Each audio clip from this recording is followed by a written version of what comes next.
Maiuto sa tanan, ani kita sa panimalay sa usa nga magpapiling kapitanan ni aning atong barangay.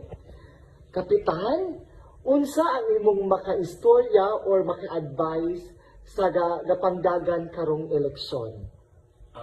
Imo mo pasabot sa katong mga nagpapili karong Mag- abot ni eleksyon. Yes, Kapitan. Okay.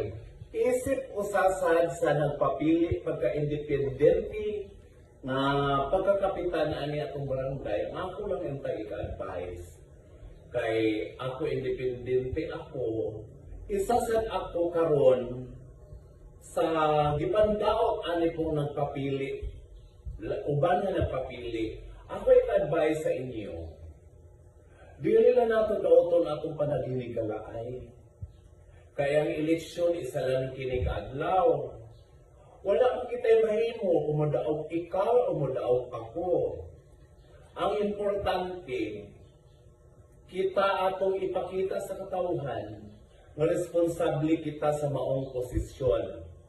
Kung madaog man ako, dili ka mo magmangay tanan.